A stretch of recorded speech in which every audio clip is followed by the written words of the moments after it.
Welcome to our Politics Discussion podcast. I'm Claire, and I'm joined today by Alan. Hello, I'm Alan. Today, we'll be covering several key stories in international relations and U.S. politics. Let's start with the news from the Middle East. The United Arab Emirates has suspended all trade with Iran following renewed missile attacks.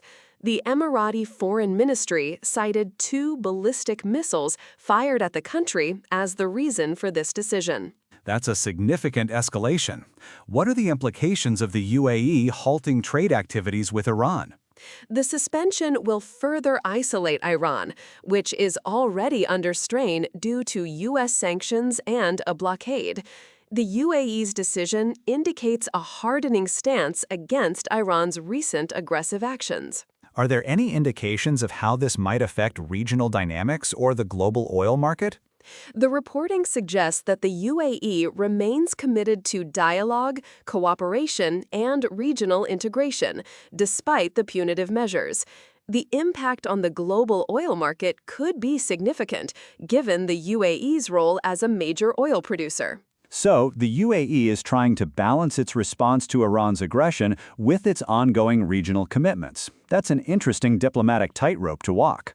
Moving on to U.S. politics, there's been a significant development regarding the FDA leadership. President Trump has nominated Dr. Heidi Overton, a top White House aide and deputy director of the White House Domestic Policy Council, to lead the FDA. Dr. Overton's background is in domestic policy. How might her experience translate to the role of FDA commissioner? The articles highlight that she's a trusted figure in the administration, but her lack of direct experience at the FDA could raise questions during her Senate confirmation. That's right.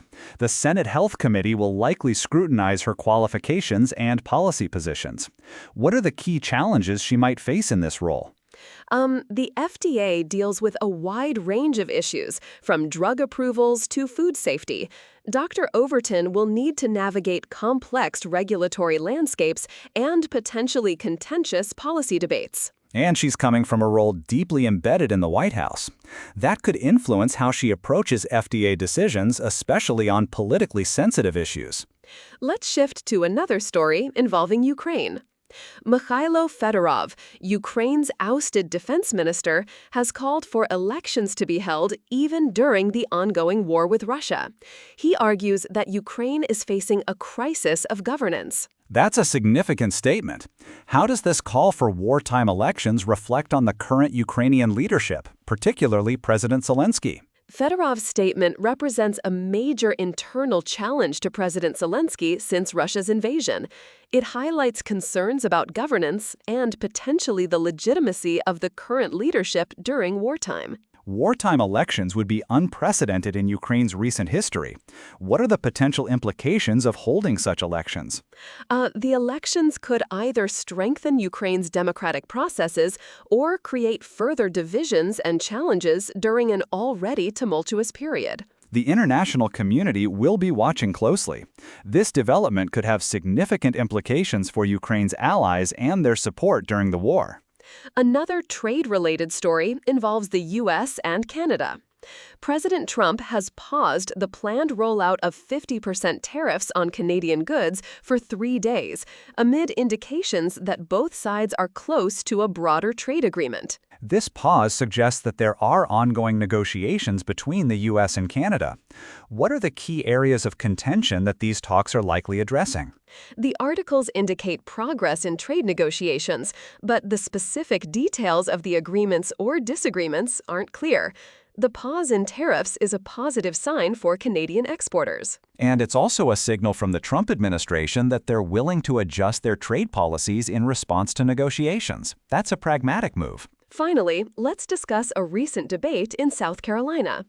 Senator Darlene Graham stumbled over a foreign policy question during a debate, specifically regarding Taiwan and the South China Sea. That gaffe could be significant, given that she's in a runoff election.